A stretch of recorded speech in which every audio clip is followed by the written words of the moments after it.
Pernah tak terfikir dalam mengajar kemajuan apa yang kita korbankan? Alam sekitar, komuniti terpinggir. Hari ini saya, Nur Fahna Syazwani dari K43 akan kongsikan bagaimana pembangunan mampan dan usaha sosial boleh menjadi penyelesaian kepada cabaran ini. Dalam era globalisasi dan perubahan iklim yang semakin ketara, pembangunan mampan menjadi satu keperluan mendesak. Malaysia sebagai negara membangun turut melaksanakan pelbagai dasar seperti Dasar Teknologi Hijau dan Rancangan Malaysia yang ke-12 untuk memastikan kemajuan ekonomi tidak menjejaskan alam sekitar atau generasi akan datang. Salah satu pendekatan penting ialah melalui pemberian insentif ekonomi yang menyokong pelaburan dalam teknologi hijau. Tenaga boleh diperbarui dan pengurusan sisa.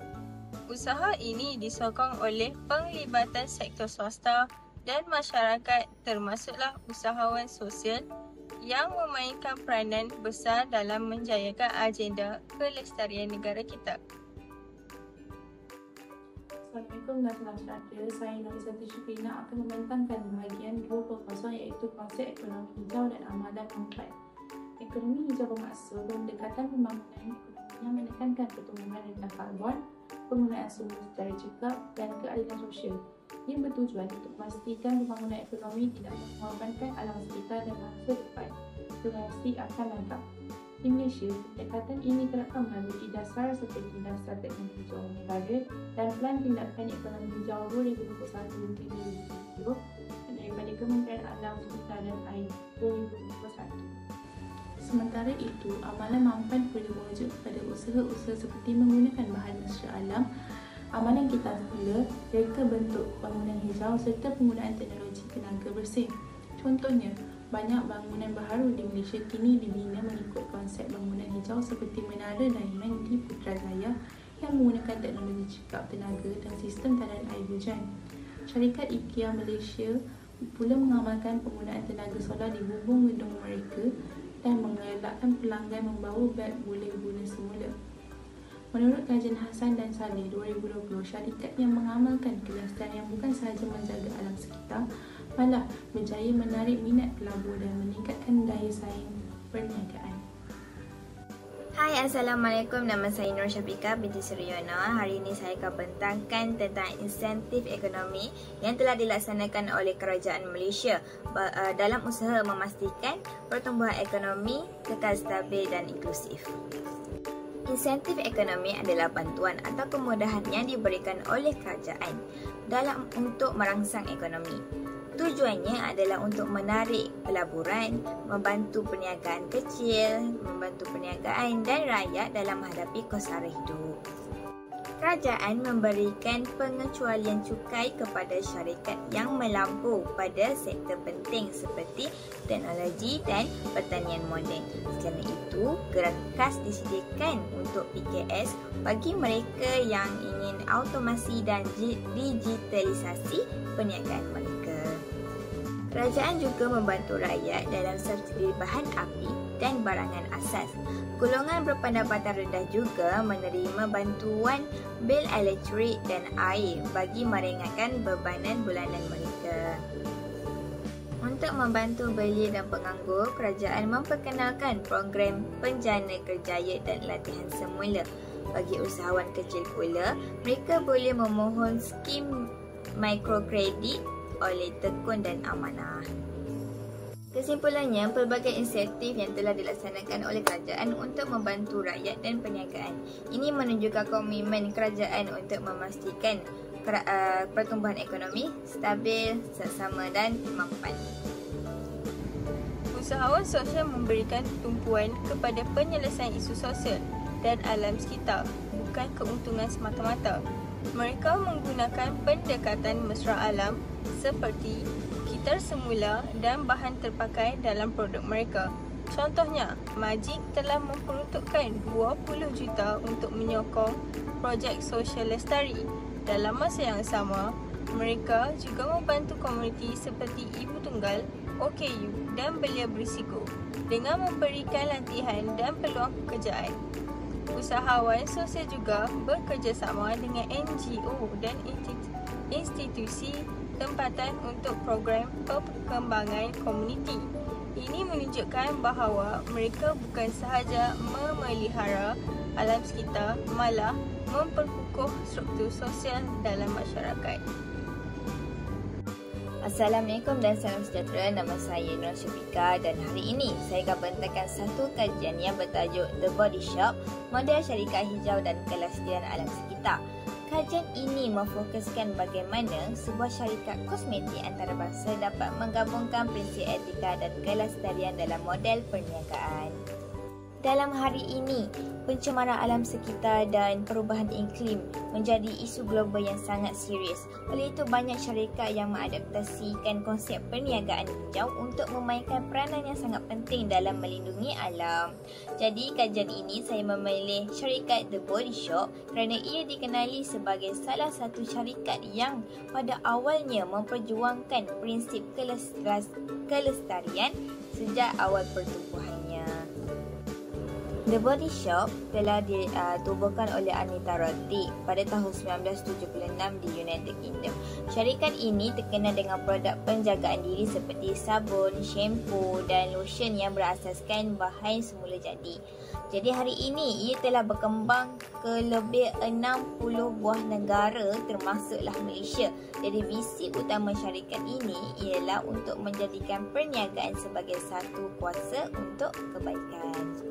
Salah satu pendekatan yang utama yang diamalkan oleh Anita Roddick ini adalah syarikat The Body Shop ini ialah Community Fair Trade, di mana mereka membeli bahan mentah seperti shea butter daripada komuniti luar bandar di Ghana secara adil. Mereka juga memperkenalkan program refill station di beberapa cawangan untuk mengurangkan penggunaan plastik. Semua produk The Body Shop dihasilkan dengan fokus kepada bahan semula jadi dan mesra alam. Syarikat The Body Shop adalah antara syarikat pertama dalam industri kosmetik yang secara terbuka menentang ujian ke atas haiwan. Mereka telah melancarkan kempen antarabangsa yang bertajuk Forever Against Animal Testing yang berjaya mengumpulkan sebanyak lebih sejuta tanda tangan. Hari ini semua produk mereka adalah 100% cruelty free. Amalan lestari dan etika yang diamalkan oleh syarikat The Body Shop ini telah membawa kepada pelbagai kejayaan. Mereka memenangi beberapa anugerah dan mereka juga menjadi model rujukan kepada syarikat lain dalam industri kecantikan dan penjagaan diri. Ini untuk membuktikan bahawa kelestarian dan keuntungan boleh berjalan seiring. Assalamualaikum dan salam sejahtera. Saya Siti Nur Amni binti Abdul Syukur akan menerangkan tentang kesan insentif ekonomi terhadap amalan mampan. Kesan pertama ialah peningkatan penggunaan tenaga bersih dan cekap.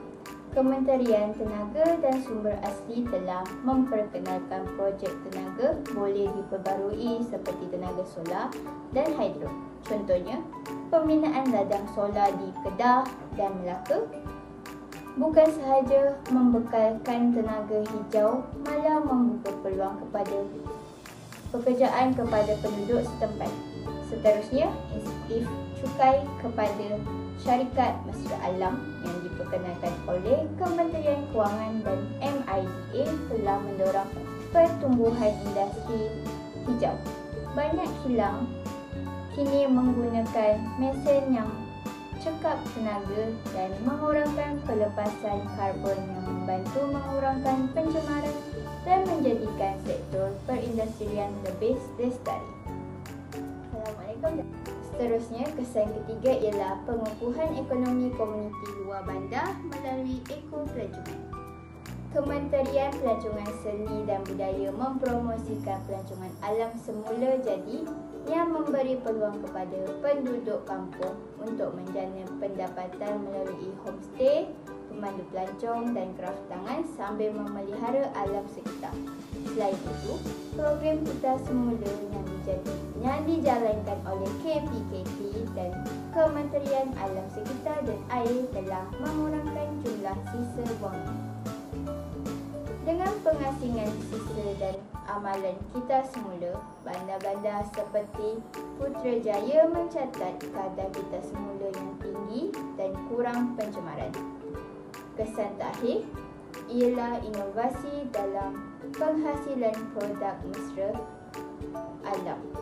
Kementerian Sains, Teknologi dan Inovasi telah memperkenalkan dasar bioekonomi. Hasilnya, produk seperti baja, organik, ubat herba dan makanan kesihatan berjaya dihasilkan dan dieksport ke luar negara. Dengan kerjasama semua pihak, kita mampu membina masa depan negara yang maju dan lestari. Saya akan meneruskan pembentangan dengan bahagian 7.0, iaitu cabaran dan cadangan penambahbaikan. Walau bagaimanapun, berbagai bentuk insentif ekonomi telah diperkenalkan di Malaysia untuk menyokong amalan mampan. Pelaksanaannya masih berhadapan berbagai cabaran utama. Pertama, kesedaran yang rendah dalam kalangan perusahaan kecil dan sederhana atau dikenal sebagai PKS. Ramai pemilik perniagaan kecil masih belum memahami kepentingan ekonomi hijau dan faedahnya dalam jangka masa yang panjang. Yang kedua, pelaburan dalam teknologi hijau sering dianggap sebagai beban keuangan kerana memerlukan kos permulaan yang tinggi. Hal ini menyebabkan ramai usahawan kecil berasa tidak mampu untuk melaksanakannya. Yang ketiga, maklumat berkaitan insentif kerajaan tidak sampai sepenuhnya kepada kumpulan besar, iaitu peniaga kecil. Ini menyebabkan mereka tidak tahu berjumlah bantuan atau tidak faham cara mengenainya. Yang keempat, prosedur keputusan untuk mendapatkan insentif dilihat dalam limit kurang mesra pengguna kepada peniaga. Oleh itu, untuk mengatasi isu-isu yang dapat berlaku, cadangan penambahbaikan. Pertama, program kesedaran dalam dunia berkaitan ekonomi hijau perlu diluaskan dan dijalankan secara lebih inklusif.